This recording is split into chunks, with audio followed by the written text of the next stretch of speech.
پاپا کے اندر بھی ہو اور غربت کے اندر بھی ہو، رو کیوں رہی ہو، کیوں تھرا رہی ہو؟ کہنے لگی کہ آپ نے مجھے زنا کی طرف بلایا، آپ نے مجھے اپنے منہ کالا کرنے کی طرف مجھے بلایا، مجھے اللہ سے ڈر پیدا ہو گیا، مجھے اللہ سے خشیت طاری ہو گئی کہ اگر میں نے یہ معاملہ کر لیا، اگر میں نے یہ کام کر لیا تو کل کو قیامت کے دن میں اللہ کو کیا منہ دکھلاؤں گی؟ میں اللہ کا خوف رکھنے والی ہوں، میں اللہ کی خشیت رکھنے والی ہوں، میں اللہ کا ڈر رکھنے والی ہوں، میں یہ کام نہیں کر سکتی، میرے اندر یہ بات نہیں ہے، میرے دل کے اندر اللہ کا خوف ہے، میرے دل کے اندر اللہ کی خشیت ہے۔ چنانچہ جب اس مالدار نے، اس تاجر نے اس عورت کے خوف کو دیکھا، اس عورت کی جان کو دیکھا کہ وہ تھرا رہی ہے، وہ کانپ رہی ہے اور وہ بلبلا رہی ہے اور اپنے بچے اور اپنے اولاد کے لیے وہ مانگ رہی ہے، چنانچہ اس کا دل پھر گیا اور اس نے یہ کہا کہ تو غربت میں اللہ سے ڈر رہی ہے، اللہ نے مجھے دولت سے نوازا ہے،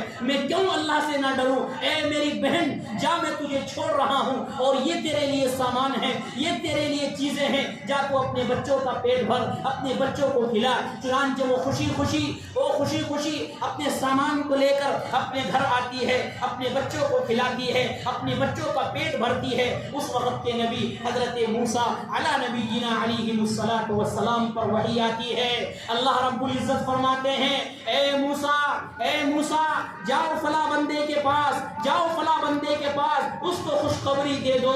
کیسی خوشخبری؟ فرمایا جاؤ اس کے لیے خوشخبری دے دو کہ اللہ نے اس کے تمام گناہ کو معاف کر دیا اور اللہ رب العزت نے جنت کے اندر اس کا ٹھکانہ بنا دیا۔ حضرت موسیٰ علی نبینا علیہ الصلاۃ والسلام جاتے ہیں اور اس شخص کے پاس جاتے ہیں اور پوچھتے ہیں بھائی تو نے کیا معاملہ کیا؟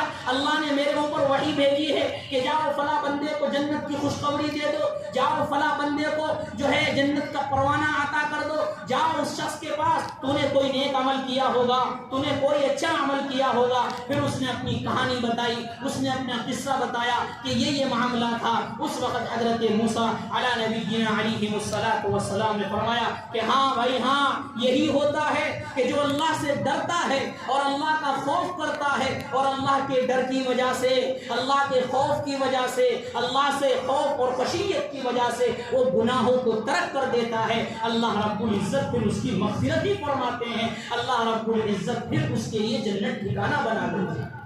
یہ انعام ہوتا ہے اللہ سے خوف کرنے کا، یہ انعام ہوتا ہے اللہ سے ڈرنے کا، یہ انعام ہوتا ہے اللہ سے وحشت کا۔ یہی نہیں، رسول اکرم صلی اللہ علیہ وسلم لیٹے ہوئے ہیں، آپ کی بیوی حضرت حفصہ رضی اللہ عنہا بھی تشریف فرما ہے، رات کو لیٹے ہوئے ہیں اور آپ لیٹے ہوئے رو رہے ہیں، آپ کے آنسوؤں سے قطرے نکلتے ہیں اور وہ قطرے نکل کر حضرت حفصہ رضی اللہ عنہا کے رخسار مبارک پر گرتے ہیں۔ حضرت حفصہ گھبرا گئی اور ڈر گئی کہ نہ جانے اللہ کے نبی کیوں رو رہے ہیں، نہ جانے اللہ کے نبی کو کیا ہو گیا۔ پوچھتی ہے یا رسول اللہ یہ تو سونے کا وقت ہے، یا رسول اللہ یہ تو آرام کا وقت ہے، یا رسول اللہ یہ تو آرام کرنے کا وقت ہے، یا رسول اللہ یہ تو کمر پر سیدھی کرنے کا وقت ہے، یا رسول اللہ صلی اللہ علیہ وسلم ایسے وقت میں آپ کیوں رو رہے ہو؟ آپ کے اوپر کوئی وحی آئی ہے، آپ کو کوئی بات یاد آئی ہے، آپ کو کوئی خواب آیا ہے،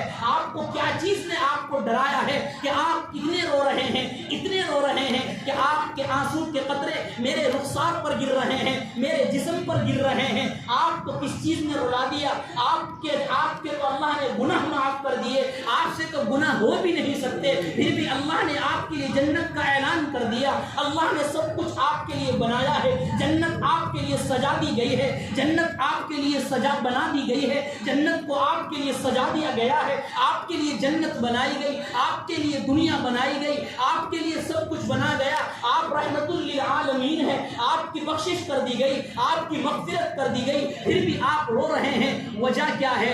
سبب کیا ہے؟ میرے اور آپ کے آقا صلی اللہ علیہ وسلم فرماتے ہیں اے حفصہ معلوم ہے میں کیوں رو رہا ہوں، معلوم ہے میں کیوں رو رہا ہوں۔ وجہ کیا ہے کہ تمہارے بھائی عبداللہ ابن عمر باہر بیٹھ کر قرآن کریم کی تلاوت کر رہے ہیں، انہوں نے ایک آیت پڑھی تھی، اس کے اندر جہنم کا ڈر خوف تھا، اس کے اندر عذاب کی جھلک محسوس ہو رہی تھی۔ اللہ نے عذاب کے بارے میں اس آیت میں بتلایا تھا۔ جب میرے کانوں میں وہ آیت آئی، جب میرے ذہنوں میں اور میرے دل و دماغ میں وہ آیت پڑی، میرے دل کے اندر خوف طاری ہو گیا، میرے دل کے اندر اللہ کا ڈر طاری ہو گیا کہ اللہ کے عذاب کتنا سخت ہوتا ہے، اللہ کی پکڑ کتنی سخت ہوتی ہے۔ میں اللہ کی پکڑ سے ڈر رہا ہوں، میں اللہ کے خوف کی وجہ سے رو رہا ہوں۔ کون رو رہے ہیں؟ رحمت للعالمین رو رہے ہیں۔ کون رو رہے ہیں؟ کون رو رہے ہیں؟ نبی آخر الزمان رو رہے ہیں۔ کون رو رہے ہیں؟ جن کو معراجوں کا سفر ہوا وہ رو رہے ہیں۔ کون؟ جن کی بخشش کر دی گئی، مغفرت کر دی گئی، جنت جن کے لیے سجا دی گئی،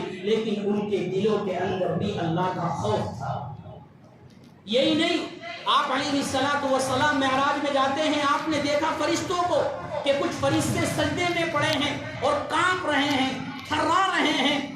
حضرت رسول اللہ صلی اللہ علیہ وسلم معلوم کرتے ہیں حضرت جبرائیل سے، یہ کیوں، یہ کون لوگ ہیں؟ فرمایا یا رسول اللہ یہ فرشتے ہیں، اللہ کے خوف کی وجہ سے، اللہ کے ڈر کی وجہ سے یہ سجدے میں پڑے ہیں اور تھرا رہے ہیں اور کانپ رہے ہیں۔ یہ پیغام ہے ہم لوگوں کے لیے۔ وہ فرشتے جن کا کوئی حساب و کتاب نہیں، وہ بھی اللہ سے ڈرنے والے ہیں۔ وہ صحابہ جن کے ذہنوں کے اندر گناہ کا وسوسہ بھی نہ آتا تھا، وہ انبیاء، وہ نبی جس کے دل و دماغ میں گناہ سے دور تک وسوسہ نہیں آتا تھا، وہ بھی اللہ کا خوف کرتے تھے، اللہ کی خشیت، اللہ کا ڈر ان کے اندر تھا۔ لیکن آج کا مسلمان، آج کا مسلمان، آج کا اسلام کا نام لینے والا، اپنے آپ کو مسلمان کہنے والا اور گناہ پر گناہ کرنے والا اور گناہ کو اپنی زندگی میں لانے والا، اس کے دل کے اندر اللہ کا خوف نہیں رہا۔